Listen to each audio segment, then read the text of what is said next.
बखैर, सलाम प्रोग्राम जागो लाहौर के साथ मैं हूं इस प्रोग्राम की मेजबान सिद्रा मुनीर। उम्मीद है कि आप सब लोग जहां कहीं भी होंगे बिल्कुल ठीक ठाक होंगे। नाज़रीन, आज सुबह सुबह अच्छी खबर आपके लिए मेरे पास ये है कि शहरियों की सेहत और फिटनेस का ख्याल रखते हुए पार्क्स एंड हॉर्टिकल्चर अथॉरिटी की जानिब से पार्क्स में साइकिलिंग ट्रैक बनाए जाएंगे। इब्तदाई मरहले में जिलानी पार्क और बाग-ए-जनाब में ट्रैक की तामीर होगी।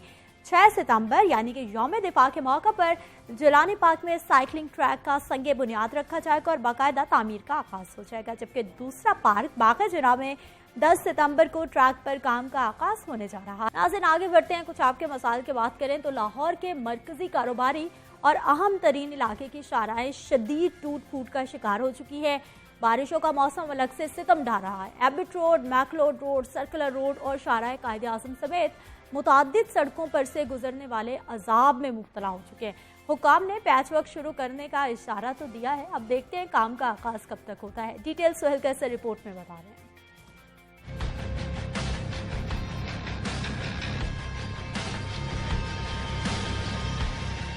Railway road, Abbott road, McLeod road, Nicholson road या शाहराह कायदे आजम और इन शाहराहों से मुल्हिका सड़कों का रुख करना हो तो फिर जरा दिल को मजबूत करके इधर का रुख कीजिएगा कि यहाँ किसी भी सूरत हाल का सामना करना पड़ सकता है। इन शाहराहों पर शहर के अहम तरीन दफातर और कारोबारी इलाके वाक़े हैं, लेकिन तवील अरसे से इन शाहराहों के मुतअद्दिद हिस्सों की मुरम्मत न होने के बाइस यहाँ से ट्रैफिक का गुजरना मुहाल हो चुका है। एक्सीडेंट रोज लोग डिगदे फैमिलियां समेत है, दुकानदार ने बच्चों को पूछो की हालात ने इत्थे किवें लोग बसर कर रहे हैं। ये रोड एक मेन रोड है लाहौर का, इसे जल्दी मरम्मत होना चाहिए, लेकिन निचले वाला जो तबका है ना वो साथ नहीं दे रहा, उसमें बददियांतियां हैं अभी। इस सूरत हाल के दौरान बारिशों का मौसम अलग से सितम ढा रहा है। गोया टूट फूट और बारिशें बाहमी इश्तराक से हुकूमती इदारों की गफलत का भरपूर फायदा उठा रही हैं। कमिश्नर साहब ने एक मीटिंग करके उसमें MCL को और हमें टास्क किया है कि तकरीबन को 40 रोड्स हैं जिसको हम अभी प्रायोरिटाइज करेंगे, जिसमें से पैच वर्क और बाकी सारी चीज़ें, उससे अलाइड जितनी भी चीज़ें हैं, जो इंक्रोचमेंट्स हैं, इलीगल पार्किंग्स हैं, वो सारी रिमूव की जाएंगी। जो ट्रैफिक एजुकेशन है उसको भी साथ साथ इम्पार्ट करेंगे। खदशा इस बात का भी है कि मजीद कोताही कहीं मामलात को नाकाबिले हल सतह तक न पहुँचा दे। बाज़ औक़ात बात दुआ से बढ़कर दुआ तक जा पहुँचती है, और अगर इस वक्त लाहौर की बेशतर शाहराहों की सूरत हाल देखी जाए तो हालात कुछ ऐसे ही दिखाई देते हैं। अगरचे बेहतरी के दावे बहरहाल अपनी जगह मौजूद हैं। कैमरामैन फैसल रहमान के साथ सोहेल कैसर, लाहौर में। नाज़रीन, रिपोर्ट आपने जानी है। एक जानिब तो सड़कें टूट फूट का शिकार हैं, पैच वर्क हो नहीं रहे, जबकि दूसरी जानिब शहर में आटे की दस्तयाबी और कीमत का मसला अभी तक हल नहीं हो सका। सरकारी गोदामों से गंदम की फराहमी भी कारगर साबित नहीं हो पाई, जबकि मार्केट में आटे की दोबारा किल्लत पैदा हो गई है। पहले की बजाय खुला आटा महंगे दामों बिकने लगा है। डिटेल जाहिद आबिद की रिपोर्ट में देखते हैं।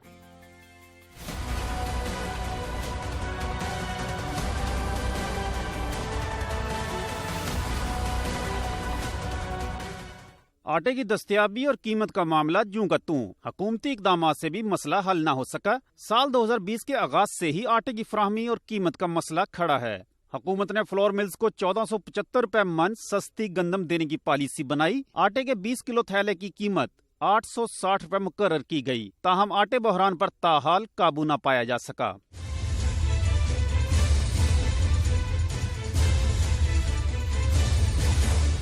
तीन रोज से शहर में फ्लोर मिलों से आटे के 20 और 10 किलो थैले की सप्लाई तकरीबन बंद हो चुकी।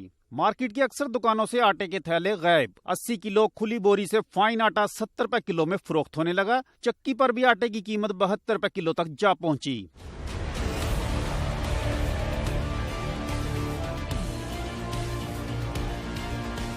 अवाम कहते हैं थैला दस्तयाब ना होने पर महंगा आटा खरीदने पर मजबूर हैं। हुकूमती ऐलानात और बयानात कागजों तक रह गए। आटा गया है मार्केट चो, लोग परेशान है।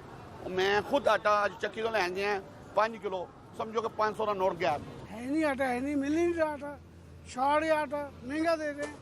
20 किलो आटा 1600-1700 रुपए मिल रहा है, तो इसलिए खुला आटा ले दे। दुकानदारों ने कहा कि फ्लोर मिल्स को सप्लाई ऑर्डर्स दिए हैं, आटे के थैले की फराहमी कई रोज से नहीं की जा रही। कस्टमर तो जो परेशान हो रहा है, दुकानदार के लिए उससे ज्यादा परेशानी है।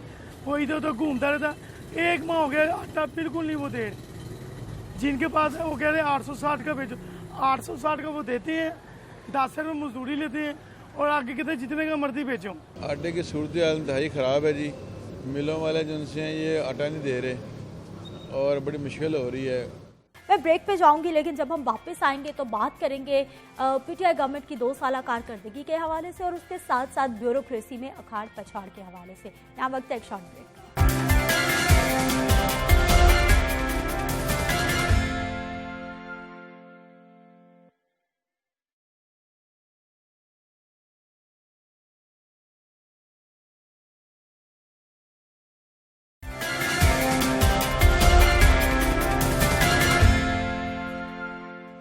प्रोग्राम में एक बार फिर से आपको खुश आमदीद कहते हैं। नाज़रीन, बात करेंगे जी पीटीआई गवर्नमेंट की 2 साल कारकर्दगी के हवाले से।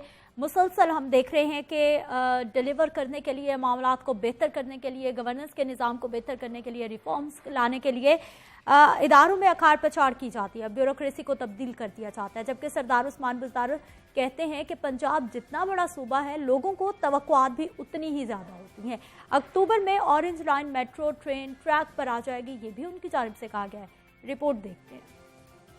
पंजाब हुकूमत की 2 साल कारकर्दगी के हवाले से तकरीब। सरदार उस्मान बुज़दार ने तकरीब से खुसूसी खिताब किया। वज़ीर आला पंजाब ने बताया कि मुश्किल हालात में जो बजट पेश किया है उससे बेहतर मुमकिन न था। कोरोना की वजह से मईशत मुतासिर हुई, 156 अरब का टैक्स रिलीफ दिया। जनूबी पंजाब सूबे का वादा पूरा करते हुए सेक्रेटेरिएट बना दिया। पंजाब के हर जिले में यूनिवर्सिटी बनाने का अज़्म है। रिवर रावी प्रोजेक्ट शुरू हो चुका। River Ravi front urban development project का इफ्तिताह हो चुका है, जिसकी अफादियत से आप बखूबी आगाह हैं। पंजाब के हर ज़िला में यूनिवर्सिटी बनाने का अज़्म किया हुआ है और मुख्तलिफ यूनिवर्सिटियों में, मुख्तलिफ इलाकों में 7 यूनिवर्सिटियाँ कायम की जा चुकी हैं।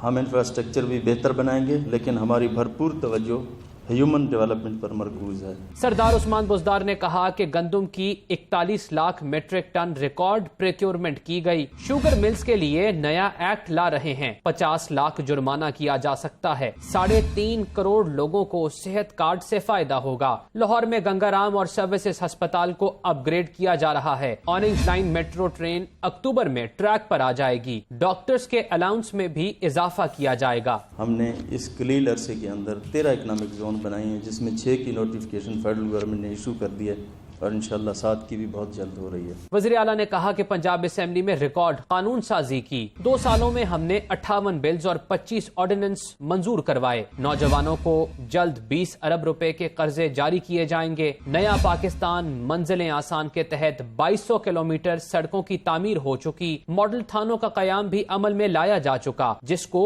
मरहलावार बढ़ाएंगे। रेस्क्यू 1112 मोटरसाइकिल को दीगर शहरों तक भी फैलाया जा रहा है। पंजाब में 92 पनागाहें कायम की जा चुकी हैं। इसी के तहत रोजगार स्कीम के तहत नौजवानों को 20 अरब रुपए के कर्जे जारी किए जाएंगे इंशाअल्लाह, और बहुत जल्द इसका इफ्तिताह किया जा रहा है।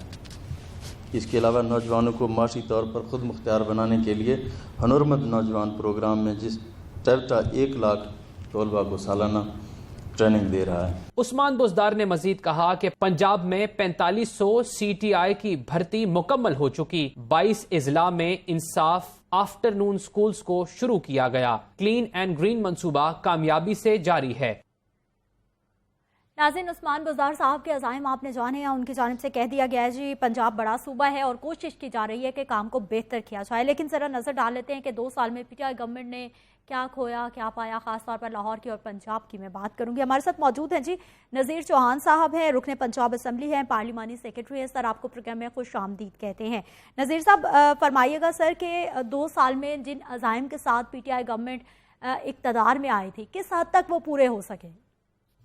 सबसे पहले तो बहुत शुक्रिया सिद्रा कि आपने हमारी 2 साल की जो कारकर्दगी की रिपोर्ट है वो भी बताई लोगों को। पहले ऐसे नहीं होता था, क्योंकि अभी तक तो सिर्फ नेगेटिविटी ही चलती रही है टीवी पे बैठ के। देखें, बेसिकली हम क्योंकि एड्स नहीं देते, हम अपना नाम नहीं करते। वज़ीर आज़म पाकिस्तान इमरान खान साहब, वज़ीर आला पंजाब बड़े बड़े ऐड नहीं करे, उसमें अखबारों की हद तक नहीं रहता चीज़ें। तो मैं ये समझता हूँ कि जो पहले 2 साल थे ये जो कि हमारे गुजरे हैं, इसमें बहुत ज़्यादा इस मुल्क ने मुश्किलात का सामना किया है, और इसमें स्पेशली हमारी जो कौम है उन्होंने बहुत ज़्यादा सफ़र किया है, क्योंकि हम एक नई डायरेक्शन पे नए पाकिस्तान को लेकर जो चल रहे थे, जिसका हमने इरादा किया था कि इस मुल्क से करप्शन, बेरोज़गारी और इसका हमने खात्मा करना है। तो आप ये देखें कि उसके लिए जैसे हमने मुल्क को संभाला है, जी अभी शुरू करने लगे हैं, अभी मेरी बात जरा सुन लीजिए। उसमें देखें सबसे पहले तो ये है कि इस मुल्क के जो अदारे थे जिन्होंने इस मुल्क को लेके चलना था, और जब बुनियाद इस मुल्क की जो बुनियादें इसकी खोखली हो चुकी हैं, तो उसके ऊपर क्या हमने कुछ बनाना था। नया पाकिस्तान का मतलब ये था कि इसके अंदर जितने भी हमारे अदारे हैं उन सबको पहले ठीक किया जा सके। अगर आप किसी भी अदारे के, आप अपने बीट रिपोर्टर को पूछें यहाँ बुला के कि किसी एक अदारे का बता दीजिए उस अदारे ने पिछले 35 सालों में बहुत ज्यादा इनकम कमाई हो और इस मुल्क के अंदर बहुत तरक्की की हो, तो मैं समझता हूँ कि आप जो कहेंगे हम मान लेंगे। लेकिन अनफॉर्चुनेटली किसी एक अदारे ने भी आज तक सिवाय इस मुल्क को लूटने के और हमारे आने वाले जितने भी पुराने हुक्मरान गुजरे हैं उन्होंने इस मुल्क को तबाही के दलदल में घसीटा है और कभी भी इस मुल्क के लिए बेटरमेंट नहीं की। यही वजह थी कि आपका मोटरवे गिरवी था, आपके पीए खसारे में था, आपकी तमाम मिलें बंद हो चुकी थी, आपका कारोबार तबाह था, आपका डॉलर जो रेट था वो मसनूई था। तो ये सारी वो चीजें थी जिन्होंने इस मुल्क को तबाह करके रखा हुआ था। अब जब हमने मईशत को संभाला, जब हमने गवर्नमेंट आई हमारी, तो हमारे लिए 2-3 चैलेंजेस सबसे पहले मुल्क को ठीक करने के थे, उसके बाद हमको लोगों को चीजें दे सकते थे। पहले अगर मुल्क ही ना ठीक होता, मुल्क की जो चीजें ना ठीक हम करते, हम भी मसनूई चीजें उन्हीं की डगर पे चल पड़ते, तो उनमें हमें फर्क नहीं था। हमारा ज़राई मुल्क है, हर तरह का मौसम हमारे पास मौजूद है, अल्लाह ताला की इतनी रहमत है हमारे पास। हमारी गंदुम पूरी नहीं हो रही, चीनी हमारी पूरी नहीं हो रही, हम बाहर से ला रहे हैं, गंदुम बाहर से मंगवा रहे हैं। आपने ठीक देखें, 2 चीजें इसमें भी हैं, ये वो सारा माफिया है। इसी तरह देखें 2-3 चीजों का बिल्कुल क्लियर कर लें मैसेज का अपने आप को कि ये देखें कि आखिर वो क्या लोग थे, वो क्या हालात इस मुल्क को क्या नासूर चमड़े हुए थे कि उन्होंने हर जगह से कुछ ना कुछ, हम जहां से अभी वो एक रास्ते निकले हुए थे ब्लैक मनी के और वो चीजें स्मगलिंग के लिए, उन तमाम रास्तों को बंद कर रहे हैं। पाकिस्तान को हर बंदे ने तीरों के साथ और जख्मी किया है और पाकिस्तान जख्मी हर जगह से है। अभी इस पाकिस्तान को ठीक करने के लिए हमें टाइम दरकार है। पता नहीं कितने अपनों ने और कितने गैरों ने मिलकर इस पाकिस्तान को लूटा है। आटा और चीनी कब तक मिल जाएगी सस्ती, कब तक सरकार के मुकर्रर करदा रेट पे मिलेगी हमें? देखिए, इसमें कोई शक नहीं है कि आटा और चीनी में के अंदर काफी चीजें जिस तरह हम सोच रहे थे वैसी चीजें नहीं हुई। आपकी बात बिल्कुल ठीक है। गवर्नमेंट ने सबसे पहले ये सोचा था कि हमें सब्सिडी बंद करनी है, किसी सूरत किसी भी चीज के अंदर सब्सिडी नहीं देनी। ये पहली दफा से होने जा रहा है कि आटा और चीनी के अंदर दोबारा से रिवाइज हुआ प्लान कि गवर्नमेंट सोच रही है कि इन दोनों चीजों को अवाम के मुताबिक, गरीब अवाम के मुताबिक दोबारा से सब्सिडी चाहे दिया जाए और इसको दोबारा से इसके रेट कम किए जा सके। नहीं, जहां तक बात सिंधरा, मैं आपको थोड़ी सी 2-3 चीजें बताना चाहूंगा बड़ी जल्दी से। देखें, हेल्थ सिस्टम हमारे इस मुल्क का तबाह है और मुझे ये बहुत खुशी है कि अल्लाह के फजल करम से हमने पूरे पंजाब के अंदर THQ और DHQ हॉस्पिटल्स के जाल बुलाए हैं। और स्पेशली लाहौर की अगर मैं बात करूं तो लाहौर के अंदर सिवाय एक, अगर बच्चों की बात, अगर लेडीज की मैं बात करूं तो एक सिर्फ गंगाराम हॉस्पिटल था। उसके साथ जो एक्सटेंशन हमने किया वो 1000 बिस्तर के ऊपर है। जो लेडीज गंगाराम के मैटरनिटी होम जो बन रहा है वो गंगाराम हॉस्पिटल के साथ, जहां पे 1000 फैमिलीज जो है। बिल्कुल आपने ठीक कहा, यूनिवर्सिटीज के संगे बुनियाद बहुत सारी चीजों के रखे गए, लेकिन किसी का भी कोई टाइम फ्रेम इतने महीने में, इतने साल में मुकम्मल हो जाएगा, हमने सुनने को नहीं मिला कि हर सूरत में जीरो टॉलरेंस हो के ये वाला प्रोजेक्ट इतने महीने में मुकम्मल होकर आवाम को सहूलत देगा। बुनियादी आपने बहुत सारे प्रोजेक्ट्स के संगे बुनियाद रखे गए। सबसे पहले इस मुल्क का कर्जा उतारना है, आपके सूद देने इस मुल्क के जो हमने नहीं लिए थे, जो हमारे सर के ऊपर ना करदा गुनाहों की सजा में मिल रही है।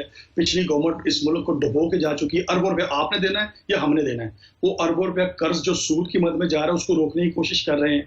फिर उसके बाद जो पैसे सेविंग करके हमने इस मुल्क के डेवलपमेंट में लगाने, आप देखें 2 सालों से हमने वो मेगा प्रोजेक्ट नहीं डेवलप करते, हम छोटे छोटे पैसों से चीजें लगाने की कोशिश कर रहे हैं कि अपने पैसों को सेव करें, जितना हो सकता है मैक्सिमम पैसों को सेव करें। सर, बड़ा अच्छा आपका प्लान है कि बड़े प्रोजेक्ट ना लगाए जाएं, छोटे लगाए जाएं, लेकिन उसका आवाम को फायदा क्या हो रहा है ये तो बताइए। हमें तो आटा चीनी नहीं मिल रहा अभी तक। मेरी गुजारिश सुनिए, हम बड़े प्रोजेक्ट भी लगाना चाहते हैं, छोटे भी लगाना चाहते हैं। पॉइंट सिर्फ ये है कि अगर ये पिछले जैसे ही हमारा ये कोरोना सिस्टम आया, आपके सामने गुजरा है, तो हमारे पास पैसे ही नहीं थे कोरोना को भी हैंडल करने के लिए।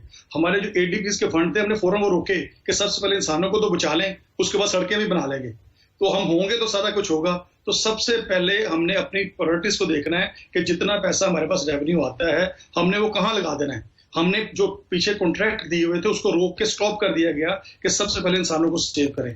गवर्नमेंट जो है, वज़ीर आज़म पाकिस्तान इमरान खान, हर एक एंगल से इस मुल्क के लोगों के लिए, गरीबों के लिए, और इस चीज को देखते हैं कि हमने हमारी सबसे पहले अवलीन तरजीहात क्या होनी चाहिए। ये नहीं कि हमने एक साइन एग्रीमेंट कर दिया है तो उसके पीछे वाकई पहले उसको कंप्लीट करें। सबसे पहले जब बजट पेश किया जाता है तो हम देखते हैं कि सरप्लस बजट उठा है। वफाक ने भी पंजाब के पैसे देने हैं, सरप्लस बजट जा रहा है, यानी हमारे उतने खर्चे नहीं है जितनी हमें आमदन हो रही है। लेकिन जब हम ग्राउंड रियलिटी देखते हैं, मसाइल की बात करते हैं, हम तो अभी तक बुनियादी मसाइल में उलझे हुए हैं। हमें तो अभी तक आटा चीनी सस्ता नहीं मिल रहा, हमें तो अभी तक सब्जियां सरकार के मुकर्रर करदा रेट पर नहीं मिल रही। बिल्कुल आप ठीक कह रही हैं, ऐसे ही है। इस चीज को कंट्रोल करने के लिए ही मैंने आपको कहा कि हम इसमें सब्सिडी दे रहे हैं।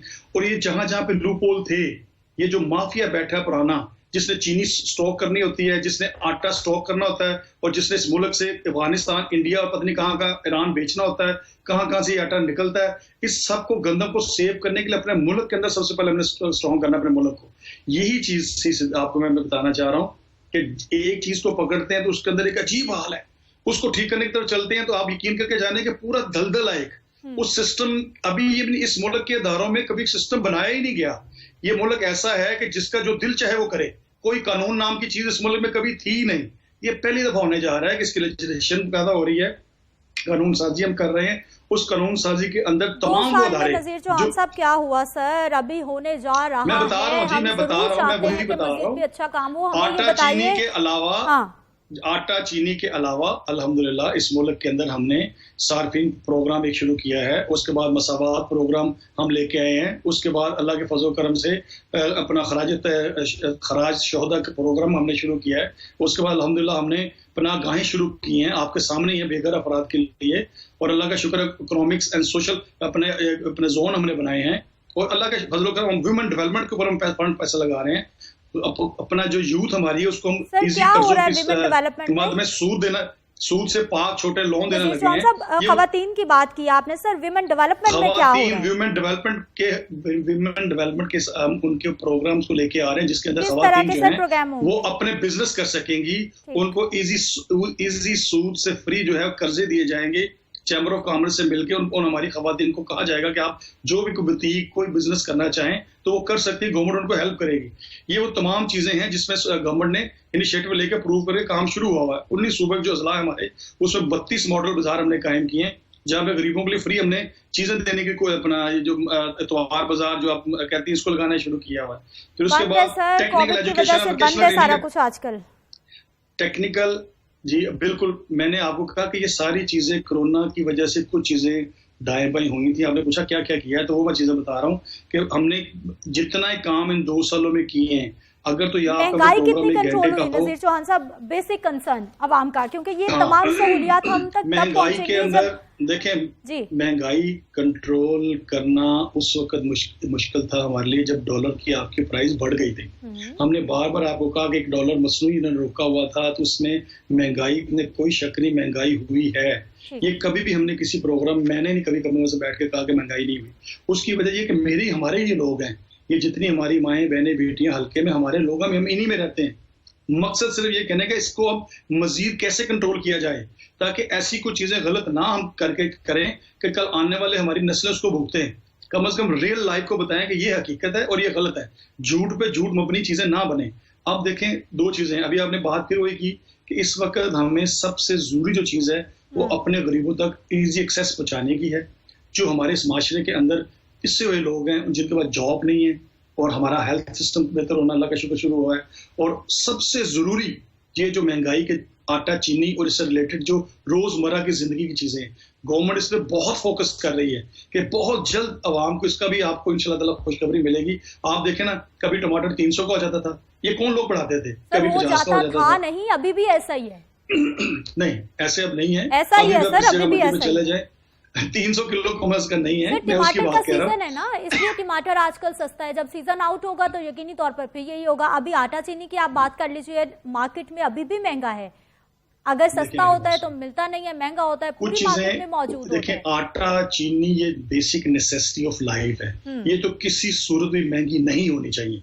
हम हर गरीब जो है वो 2 वक्त की रोटी तो खाता है, अगर वो भी उसको ना मिले तो कहाँ जाएगा? मेरा भी सर यही पॉइंट है, हमें जब तक खाने को गरीब बंदे को मिलेगा, वो जिंदा रहेगा, तो किसी और सहूलत से इस्तेफादा लेगा। इसीलिए मैं बता रहा हूँ आपको कि गवर्नमेंट इस पर बहुत फोकस है। और बहुत ज़्यादा इस पर फोकस है कि इंशाल्लाह ताला हम ये दोनों चीज़ों को काम कर रहे हैं। और रही बात जहाँ तक अल्लाह के फजल करम से थोड़ा टाइम जो दरकार है हमारा, फिर ये जो अगले 3 साल है, इन 3 सालों में इंशाल्लाह आप देखेंगे कि इस मुल्क की इकॉनमी कहाँ जाती है, हमारा रोजगार कहाँ उठता है, जितनी फर्में, जितनी टेक्सटाइल मिलें, जितनी हमारी जो लग रही है बड़ी स्पीड के साथ, हमारे इंफ्रास्ट्रक्चर जोन जो बन रहे हैं, जितनी हमारी इंडस्ट्री बन रही है, इसने आखिर शुरू भी तो होना है ना। मेरा ये इंशाल्लाह उम्मीद है कि लाहौर के अंदर रावी रिवर जो प्रोजेक्ट लेके आ रहे हैं, जो एक लाहौर के अंदर नया लाहौर बना रहे हैं, इसमें कम से कम लाखों के हिसाब से लोगों को रोजगार मिलेगा। तो ये छोटी अचीवमेंट्स नहीं है, थोड़ा टाइम इसमें दरकार है। अगर हम आज बैठ के टीवी पर ये कह दें कि जी कल से काम शुरू हो जाएगा, कल से लोगों को बड़े अच्छे खुशहाल दिन आ जाएंगे, तो ये पॉसिबल नहीं है। हमें अब हकीकत में गुजरना है, सच के साथ जिंदगी गुजारनी है। मैं अभी भी कल भी देखे वज़ीर-ए-आज़म पाकिस्तान कल भी लाहौर में थे और मेरे ख्याल से उस बहुत ज्यादा इसमें खुद भी इस चीज को मॉनिटर कर रहे हैं। और मैं ऐसे इस्लामाबाद बैठ के भी और वो लाहौर के हवाले से देख रहे हैं कि किस तरह से इसको ज्यादा से ज्यादा जल्द शुरू किया जा सके। 2-3 मीटिंग्स तो इसमें बहुत ज्यादा हो चुकी हैं और कल भी ये फाइनल हुआ है कि इसको बहुत जल्द, मेरे ख्याल से जल्द इसकी माशाल्लाह जो पब्लिक पार्टनरशिप के तहत जो आउट ऑफ कंट्री से लोगों ने आना है, इसमें इन्वेस्ट करना है, पैसा लगाना है और यहाँ पे नया शहर बात करना है। जो 2 साल कारकर्दगी की हम बात करते हैं, यकीनी तौर पर आपने अच्छे प्रोजेक्ट्स भी बताए, लेकिन मेरा वही आवाम का वही कंसर्न होता है, महंगाई, चीजें सस्ती मिलना, बुनियादी जरूरियात। बहुत सारे आपके ऐसे सपोर्टर्स हैं जो आपके खिलाफ बात करते हैं कि हमने गलत किया पीटीआई को वोट देके, मानते हैं आप? मैं समझता हूँ कि उनको बिल्कुल आप ठीक कह रहे हैं, लेकिन उनको ना फेडअप नहीं होना चाहिए। देखें पॉलिटिक्स में चीजें अप एंड डाउन होती रहती हैं, उनके दिल दुखी हैं, उन सब का मुझे पता है कि जो लोग हमारे पीटीआई के दुखी दिल के साथ बैठे हैं, लेकिन थोड़ा सब्र तो करना है यार। आपने इतनी हिम्मत की है, इतना आप इस पार्टी को लेके आए, आपने आगे लेके चलना है, लेकिन जिस तरह की पार्टी गवर्नमेंट आपको मिली है, आप कभी उसको भी तो देखें कि जब एक हुकूमत गई और जाने से पहले पूरा घर का खर्चा है, आप एक समझिए घर है, उसके अंदर 1 रुपया भी नहीं पड़ा और घर को चलाना आपने, तो कैसे चलाएंगे? तो नज़ीर चौहान साहब, ये हकीकत तो सत्ताना रवैया पहले भी नजर आना चाहिए था ना। वो 3 महीने 1 साल वाले हमें ख्वाब दिखाते ही ना आप, तो फिर हम आपसे शिकवा भी ना करते। देखें अल्लाह का ये शुक्र अदा करें कि अभी भी गवर्नमेंट सही सिमट में इस मुल्क को लेकर चल रही है। अगर वही लोग पुराने होते जिस मुल्क को लूट के तबाह किया है और इस मुल्क का जो बुरा हाल उन्होंने किया है। बहुत शुक्रिया नज़ीर चौहान साहब, आप हमारे साथ मौजूद रहे और 2 साल कारकर्दगी की बात भी कर रहे थे और बता रहे थे जो अभी 3 साल बाकी हैं, कोशिश कर रहे हैं, काम कर ले। एक बार फिर से वादा, एक बार फिर से दावा, एक बार फिर से उम्मीद दिखाई जा रही है पीटीआई की जानिब से। यहाँ पर वक्त एक शॉर्ट ब्रेक का, हमारे साथ रहिए।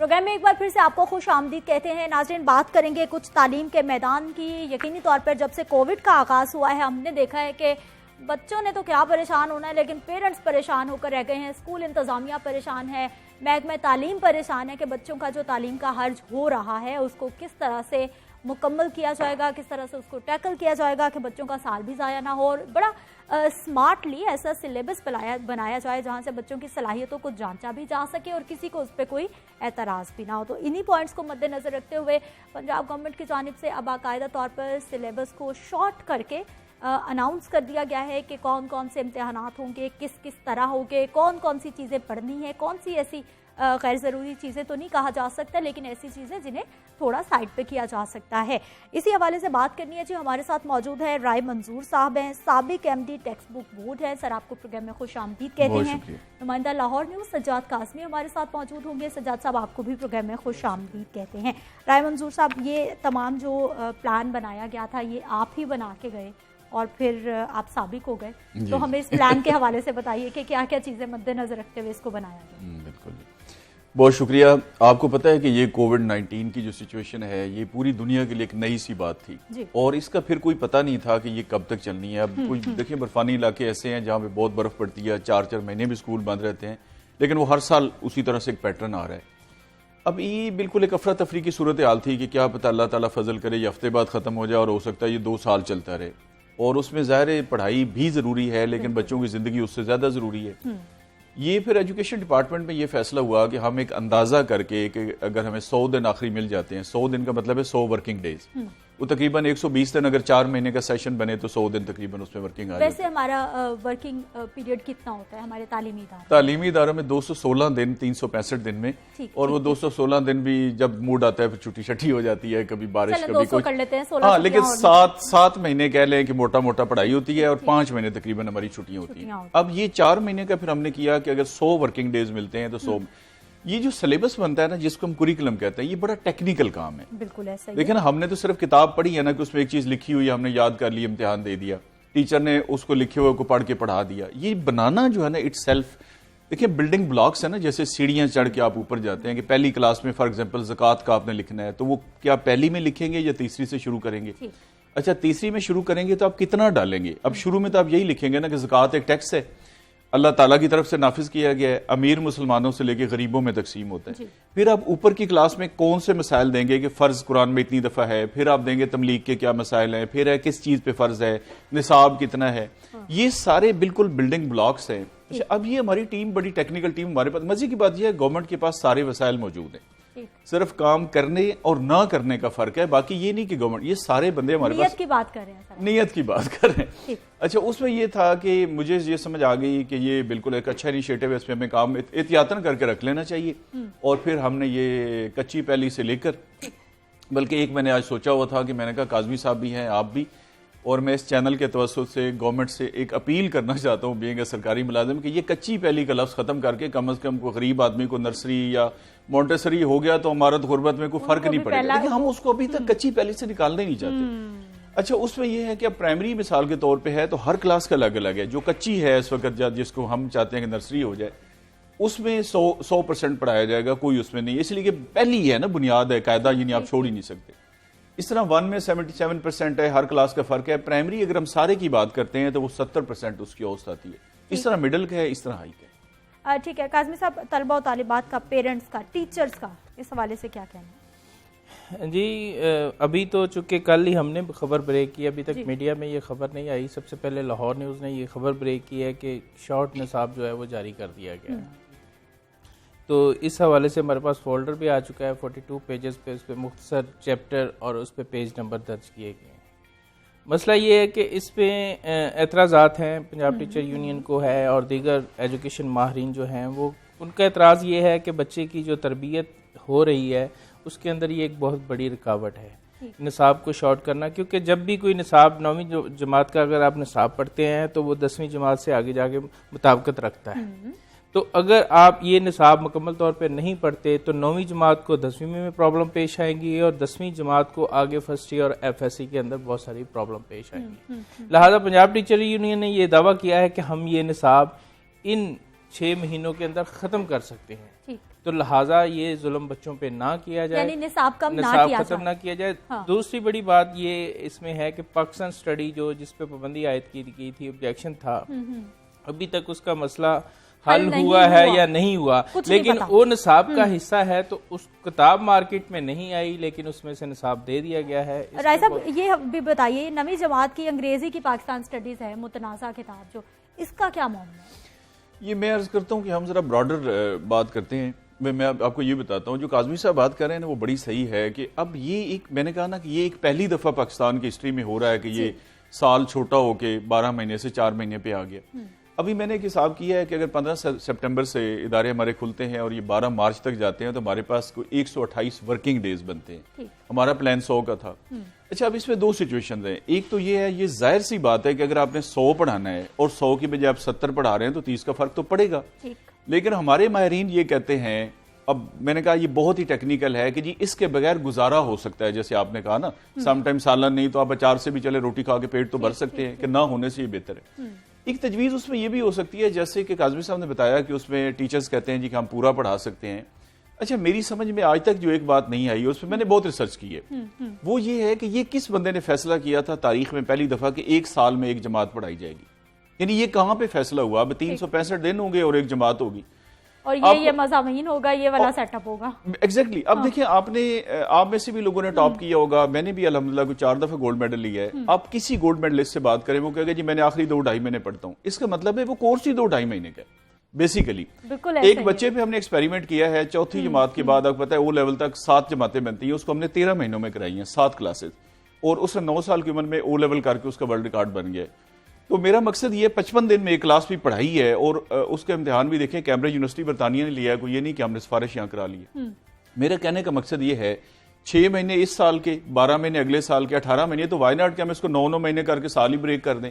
ये कहाँ लिखा हुआ है कि मार्च में ही पेपर लेने हैं? पेपर आप जून में ले लें, पहला साल भी 9 महीने का कर लें, दूसरा भी कर लें। अच्छा, वैसे ये लिखा तो हुआ है एज ए माहिर तालीम, आप अपनी राय दे रहे हैं, लेकिन इसका हल भी आपने बताना है कि गवर्नमेंट को इसका, जिस तरह आप कह रहे हैं कि कच्ची को नर्सरी करें, तो इस तरह इसका भी हल बताना जरूरी है। हल मैंने अर्ज किया ना कि 9 महीने आप पहले साल को ले जाएं, बजाय कि आप मार्च में इम्तिहान लेने के आप उसको 3 महीने आगे ले जाएं और अगले साल को 3 महीने छोटा करें, तो बजाय कि एक साल 6 महीने का हो और अगला साल 12 महीने का, तो वाई नॉट को उसको 9 महीने का कर लें। अच्छा राय साहब, ये बताइए कि आपने कोई वो किताबों वगैरह का मामला भी किया था, आपने बड़ा पढ़ के किताबें भी बैन की, मार्केट से भी उठवाई, उसका क्या मामला हो गया? आप साबिक हो गए, अब वो मामला कैसे चलेगा?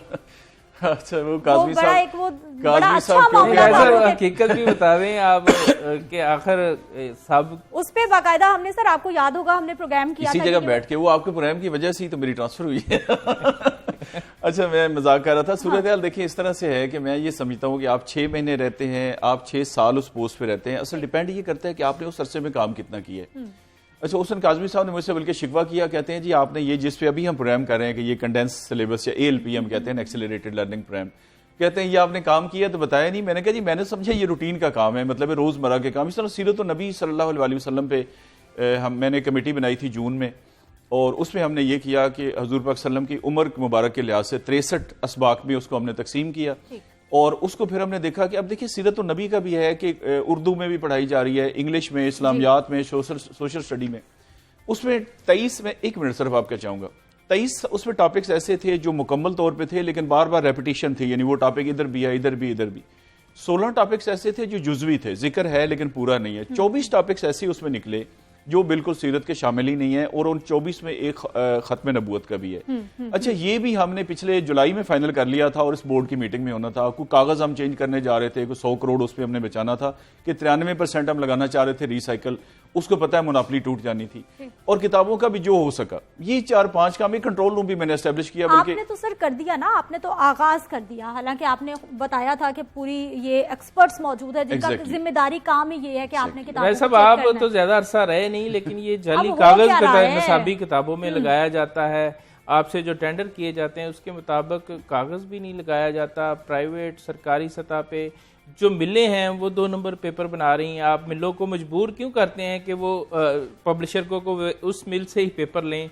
4-5 मिलें हैं जिनकी मनापली है कि उसका पेपर लगेगा। इस तरह पेपर भी महंगा होता है, और आपके बाद जाने के बाद कहाँ तक 3 दफा रेट बढ़ चुका है, तो इसकी वजूहात तो बताएं हमें। मैं अर्ज करता हूँ जी कि ये जो है ना, मिलों की मुनापली तोड़ने भी मैं काम कर रहा था। उसमें ये था मेरा कि हमारी देखें ना किताब की लाइफ क्या है, उम्र उसकी कितनी है। उसकी उम्र है 1 साल। अगले साल बच्चे ने वो पकौड़े खा लेने हैं किताब बेच के, और उसको नई किताब मिल जानी है।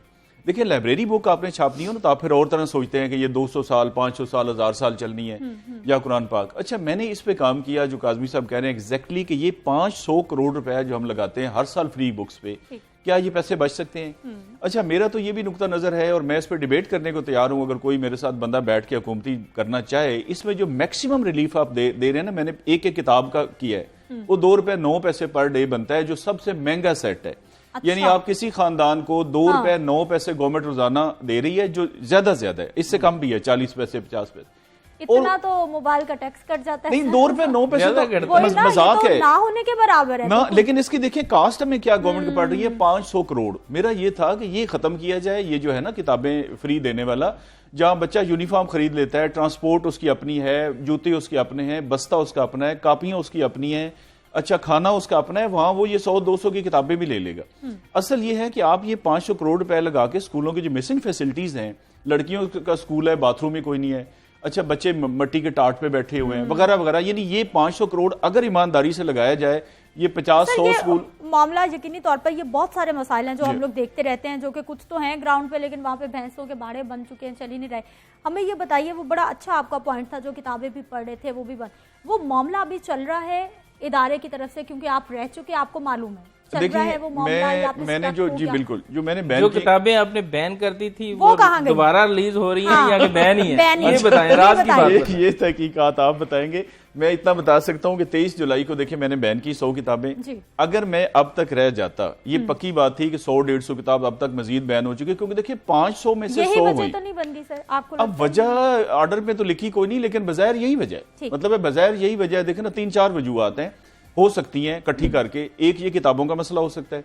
अच्छा, एक क्योंकि ज़ाहिर 2000 किताब आगे मजीद बैन होनी थी और उसमें बड़े बड़े ब्रांड हैं। देखे ना ऑक्सफोर्ड की पूरी दुनिया में किताबें हैं। ऑक्सफोर्ड की हिस्ट्री में किसी बंदे ने पहली दफा चैलेंज किया, 14 किताबें उनकी बैन हुई, 100 में से सबसे ज्यादा ऑक्सफोर्ड बैन हुई।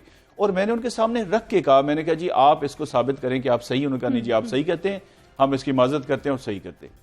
दूसरा ये जो काजमी साहब ने पॉइंट उठाया कागज वाला, ये हम वर्जन के बजाय रिसाइकिल पे जा रहे थे, उसमें 100 करोड़ रुपए सालाना बचत होनी थी।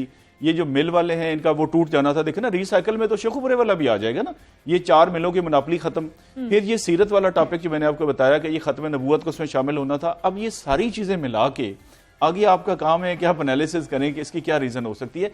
और मेरा जो गवर्नमेंट से बार बार शिकवा है वो ये है कि अगर आपने किसी सरकारी मुलाजिम को हटाना भी है प्री मैच्योर 6 महीने के बाद, तो आप उसको सुन तो लेने एक दफा बुला के। देखिए मुझे सीएम साहब की तरफ से एक मैसेज आता है उनके डिप्टी सेक्रेटरी का, जी आप वो लिस्ट दे दें। मैंने कहा लिस्ट से क्या समझ आएगी? लिस्ट में लिखा होगा सीरियल नंबर 1, किताब का नाम, पब्लिशर का नाम। भाई आप मुझे बुलाएं, मैं किताबें सामने रखूं कि ये कुरान की आयतें गलत लिखी हुई हैं, ये हदीसें गलत हैं, तर्जमे गलत हैं, खुद सख्ता कुरान की लिखा हुआ अल्लाह ताला कुरान मजीद में इरशाद फरमाता है, आगे वो आयत ही नहीं है कुरान में। ठीक है, बहुत शुक्रिया राय मंजूर साहब प्रोग्राम में शामिल होने के लिए। सज्जाद काज़मी साहब आपका भी बहुत शुक्रिया। यहाँ पर वक्त एक शॉर्ट ब्रेक का, हमारे साथ रहिए।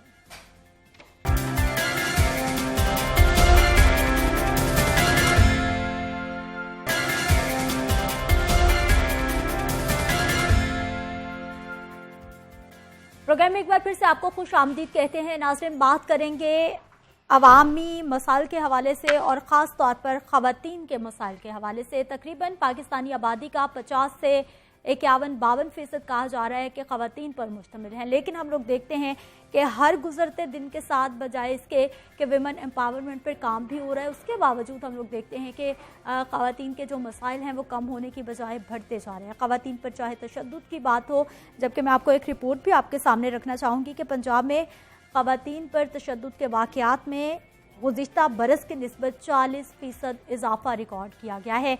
और ये विमेन प्रोटेक्शन अथॉरिटी की जानिब से रिपोर्ट पेश की गई है, जिसमें ये बताया गया है कि हर गुजरते दिन के साथ आवाम को बजाय इसके कि वो अवेयरनेस हो जाएं, बल्कि तादाद बढ़ती जा रही है इस तरह के मामलात की।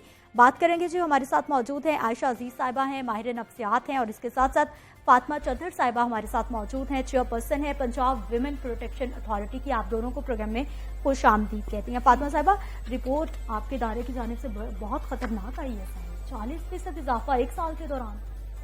बिस्मिल्लाहिर्रहमानिर्रहीम। एक्चुअली इसको आप ये जो कोविड आया है उससे इसकी तादाद में ज़्यादा इजाफा हुआ है। हम जब से पंजाब वुमेन प्रोटेक्शन अथॉरिटी का एज ए चेयरपर्सन मैंने चार्ज संभाला, हमने अवेयरनेस कैंपेन लॉन्च की और लोगों को इसके बारे में अवेयर किया, क्योंकि सबसे पहली बात है कि ख़वातीन को जब तक उनके पास एजुकेशन नहीं होगी, उनको अवेयरनेस नहीं होगी कि उनके राइट्स हैं क्या, तो तब तक वो अपने राइट्स के बारे में बात भी नहीं कर सकेंगी। और रूरल एरिया में ख़वातीन के ऊपर जो तशद्दुद है वो बहुत ज़्यादा होता है, क्योंकि उनके पास ना एजुकेशन है, ना उनके पास सोर्सेज है, ना अवेयरनेस है। अब जो इस साल इजाफा हुआ वायलेंस में, तो इसमें आप ये नहीं कह सकते कि इसमें सिर्फ पंजाब में हुआ है, ये ओवरऑल पूरी दुनिया में हुआ है। क्योंकि आप देखिए कि कोविड के दौरान माली हालात लोगों के खराब हुए, बिजनेस लोगों के खराब हो गए, घरों में बैठ गए लोग, तो ख़वातीन जो हैं जो घर को मैनेज कर रही होती हैं, चीज़ों को लेके चल रही होती हैं, जब आपके सोर्सेज कम होते हैं, जब आपकी इनकम कम होती है, तो ख़वातीन के ऊपर ही वो सारा मलबा गिरता है, क्योंकि वो घर को मैनेज कर रही होती है, चीज़ों को लेके चल रही होती है। तो ये दुनिया में है एक कॉन्सेप्ट के औरत इजी टारगेट होती है। हालांकि औरत कौन सा शोबा जिसमें नहीं बैठी, इंडिपेंडेंट है, अपने आप को मनवा रही है, लेकिन उसके बावजूद जहां पे एक मर्द घर का कमाने वाला है और 4 या 8 लोग बैठ के खाने वाले हैं, तो ख़वातीन जो हैं जब तक खातून डिपेंडेंट रहेगी उसके ऊपर वायलेंस होता रहेगा। हमें ये बताइए आयशा कि ये जो खवातीन पर तशद्दुद के वाक़यात बढ़ते जा रहे हैं, कुछ वजूहात तो इन्होंने बयान कर दी हैं, लेकिन ये कौन सी मेंटल स्टेट है, ये कौन से आपके जज्बे की तस्कीन है, किस तरह से आप खुद को सेटिस्फाइड करते हो कि आप किसी पे तशद्दुद करोगे तो आप अपना जो है वो गुस्सा निकाल के ठहर जाओ? देखिए, ये बातें सारी सही हैं कि स्टैटिस्टिक्स बहुत ज़्यादा अलार्मिंग रेट तक इंक्रीज हुए हैं और कोविड में तो बहुत ज़्यादा बढ़े। लेकिन बात ये कि जब हम डोमेस्टिक वायलेंस या इंटीमेट पार्टनर वायलेंस की बात करते हैं तो हमें सबसे पहले उसके कंटेक्सचुअल और सिचुएशनल फैक्टर्स को देखना है कि किस वजह से हो रहा है, क्योंकि हमें उन कॉजेस को सोल्यूशन ओरिएंटेड रहना है ना हमने। तो सबसे पहले ये कि अगर बहुत से बच्चों को चाइल्डहुड में, जैसे पॉवर्टी उन्होंने बताया, लो सोशो इकोनॉमिक बैकग्राउंड है, लो एजुकेशन बैकग्राउंड है, और उसको पता ही नहीं है कि उसने रिलेशनशिप बिल्ड कैसे करने हैं, क्योंकि मियाँ बीवी के आपस की लड़ाई हो रही है, बच्चे को डांट पड़ रही है, तो वो यही सीखेगा, क्योंकि बच्चा बताने से नहीं सीखता, बच्चा रोल मॉडलिंग से ज़्यादा सीखता है। तो उसकी जो अर्ली अपब्रिंगिंग है ना, वो ये है कि उसने मार पीट देखी है तो वो वही करेगा। अगेन सोसाइटी में वो पीयर ग्रुप बनाता है तो वो एग्रेसिव है। हमारी सोसाइटी का एक डायलेमा ये है कि हम जब तक एग्रेशन से वायलेंट होकर बात नहीं करेंगे, हमारी बात नहीं मानी जाएगी। तो एक रीइंफोर्स है। ये सारे फैक्टर्स हैं जो कि काउंट हो रहे हैं कि किस वजह से जो है डोमेस्टिक वायलेंस बढ़ता जा रहा है। हमें ये बताइए कि कितनी खवातीन आपके पास आती हैं, कितनी रिपोर्ट होती हैं, कितनी मदद के लिए आपको पुकारती हैं? देखिए, सबसे पहले तो मैं आपको ये बताती चलूँ कि ये अथॉरिटी बनी 2017 में। 2016 में इसका एक्ट पास हुआ वायलेंस अगेंस्ट वुमेन का, और हमारा एक सेंटर है जो मुल्तान में वर्किंग कर रहा है। क्योंकि साउथ में इस तरह के केसेस ज़्यादा आ रहे थे तो वहाँ पे वॉक के नाम से एक हमारा state of the art centre है, और आप उसे कह सकती हैं कि एशिया में आप उसे कह सकती हैं कि वो पहला इस तरह का सेंटर है जो खवातीन की दादरसी के लिए बनाया गया है। उसके बाद 2017 के बाद ये इतनी फॉल नहीं हुई अथॉरिटी। जब से अब नई हुकूमत आई, तो जब से मेरे पास इसका चार्ज आया, तो हमने इसके लिए ग्रैंड अवेयरनेस कैंपेन लॉन्च की, क्योंकि जब तक आप लोगों को बताएंगे नहीं कि एक ऐसा इदारा है जो सिर्फ खवातीन के ऊपर जो तशद्दुद हो रहे हैं उसके लिए काम कर रहा है। इख्तियारात क्या है इदारे के, ये भी बताइए। देखिए, इख्तियारात मैं आपको ये है कि हम इसको स्कूल, कॉलेज और यूनिवर्सिटी तक लेके जा रहे हैं। देखिए, अगर आपने अवेयर करना है और आने वाले बच्चे को आपने ये बताना है जो आपकी रिलेशनशिप है मियाँ बीवी की, एक माँ की, बेटे की, बहन। आपने देखा कि पिंडी में अभी पिछले दिनों एक वाकया आया था कि बेटे ने अपनी माँ को बड़े बुरे तरीके से मारा था। औरत पे हाथ उठाना, दुनिया का कोई महजब माशरा, कोई दीन और कोई मजहब इस चीज की इजाजत नहीं देता। और फिर आप अपनी बीवी, माँ और बहन पे हाथ उठाएं। जब तक हम ये चीज बच्चे को बताएंगे नहीं, अवेयर नहीं करेंगे कि जो आप ये कर रहे हैं वो ठीक नहीं है।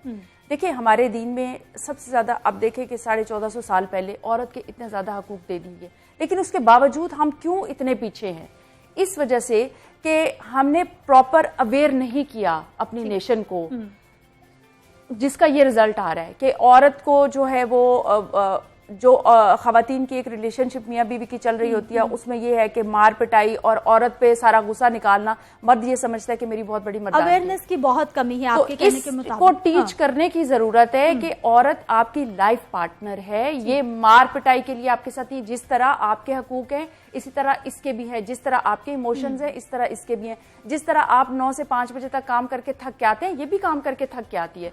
ये भी इंसान है। सबसे बड़ी बात ये है कि ये इंसान है। हाँ, सबसे बड़ी बात। आयशा, हमें ये बताइए कि ये इस तरह के जब मामलात होते हैं, कुछ खवातीन जो कि कुछ बोल्ड स्टेप, मैं तो अपनी सोसाइटी में रहते हुए इसे बोल्ड स्टेप ही कहूंगी कि वो सेपरेशन चाहती है या फिर अपनी आवाज़ बुलंद करती है या फिर किसी भी फोरम पे जाके हमेशा उसी को गलत कहा जाता है कि ये हमेशा औरत ही कसूरवार है। क्योंकि अवेयरनेस में ये होता है कि हमारा पेट्रियार्कल कल्चर है, मेल डोमिनेटिंग सोसाइटी है। हम अवेयरनेस में सोल्यूशन ओरिएंटेड नहीं रहते, हम प्रॉब्लम फोकस रहते हैं। और हम जिसने भी प्रॉब्लम की है, हम उनको ये नहीं एक्सेप्ट नहीं करना सिखाते कि प्रॉब्लम है और हमने उसको एक्सेप्ट करना है, चाहे वो किसी के भी पार्ट पर आए। तो उसमें ये होता है कि नॉर्मली घर में कन्फ्रंट कर दिया जाता है कि तुम्हारी गलती है, तो इस तरह से कोई भी अपनी गलती एक्सेप्ट नहीं करता और मामला बहुत आगे की तरफ चले बिल्कुल ऐसा ही अदम बर्दाश्त हमारी सोसाइटी का बर्दाश्त बहुत नहीं बड़ा है। अलमिया बन चुका है। बैरिस्टर अमरीन कुरैशी साहिबा हमारे साथ मौजूद है, उनसे भी बात कर लेते हैं। Chairperson human rights and women empowerment Lahore high court bar association से आपका ताल्लुक है। अमरीन, प्रोग्राम में आपको खुश आमदीद कहते हैं। सबसे पहले हमें ये बताइए कि कानून क्या क्या मौजूद हैं ख़वातीन की प्रोटेक्शन के लिए? अस्सलाम वालेकुम सिद्रा। देखें कानून जो है बड़ा क्लियर है। आपकी कॉन्स्टिट्यूशन से अगर आप देखें तो आपके पास आर्टिकल 25 है जो आपको प्रोटेक्शन देता है। सो आपकी जो बेस है, पाकिस्तान का कानून जिसके ऊपर बेस करता है, उस पर आपके पास कॉन्स्टिट्यूशन है, वो आपको प्रोटेक्ट करती है। और उसके अलावा पिछले अगर आप 2012 या पिछले डेकेड में देखें तो बहुत ज़्यादा औरतों के हकूक़ के लिए कानून आए हैं। अगर मैं कुछ जो है मैं मेंशन करूं सिर्फ पंजाब के लिहाज से, आपके पास Punjab protection of women against violence act 2017 आया है, आपके पास वर्क प्लेस हरासमेंट आया है, आपके पास पंजाब मैरिज रिस्ट्रेंट आया है जहाँ पे छोटी बच्चों की शादी वो भी एक अब्यूज़ है, उसके ऊपर 2015 में आया है। उसके बाद आपके पास इंटरनेशनली पाकिस्तान सिग्नेटरी है यूनाइटेड नेशंस और बाकी आप कन्वेंशंस का, जैसे कि आपके convention on elimination of all forms of discrimination against women है।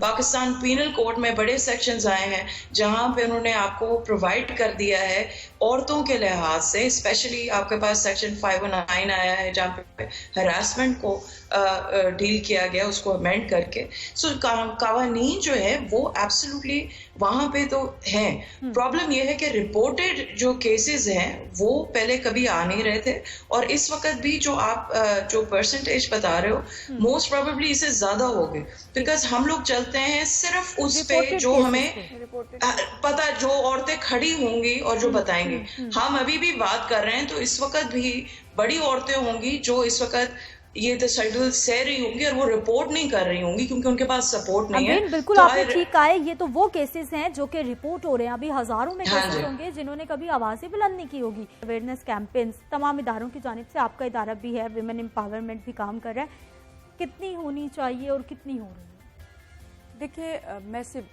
होनी चाहिए, मैसिव अवेयरनेस कैंपेन होनी चाहिए, लेकिन बदकिस्मती एक दफा विमेन डे पे होती है। हाँ डेफिनेटली नहीं। हम देखें पंजाब वुमेन प्रोटेक्शन अथॉरिटी तो अभी इसको ये 2017 में बनी है, अभी तो ये इसको भी कहते हैं कि है ही, इतनी पुरानी है नहीं। और आप ये देखें कि मुझे कहना अच्छा भी नहीं लगता लेकिन मैं बताना भी ज़रूर चाहूँगी, बैरिस्टर साहब भी हैं वो भी सुने, कि पंजाब वुमेन प्रोटेक्शन अथॉरिटी 2017 में बनी और इस अथॉरिटी के चेयरमैन शहबाज शरीफ साहब थे।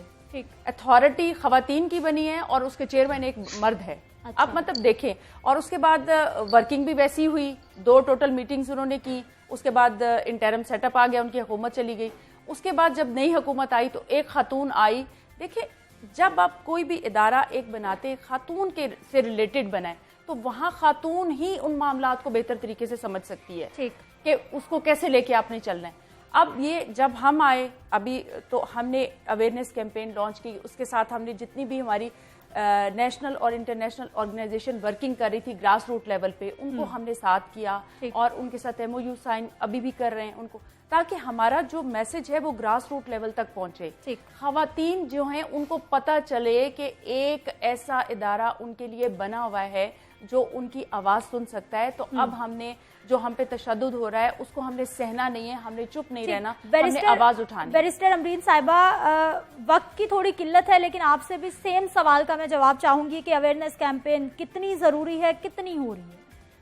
बहुत ज़रूरी है और कम हो रही है गवर्नमेंट ऑर्गेनाइजेशंस या सिविल सोसाइटी पे। आई थिंक जो सोशल मीडिया है उस पे हम लोग बहुत ज़्यादा अवेयरनेस कर रहे हैं, जैसे आप इस वक्त कर रही हैं, और ये ये रिस्पेक्टेड लेडीज, हम इस वक्त भी ये भी एक किस्म की अवेयरनेस कैंपेन ही समझ लें, क्योंकि लोग सुन रहे हैं और उनको समझ आ रही है कि ऐसी एक चीज़ है जिसके खिलाफ आपको खड़ा होना चाहिए।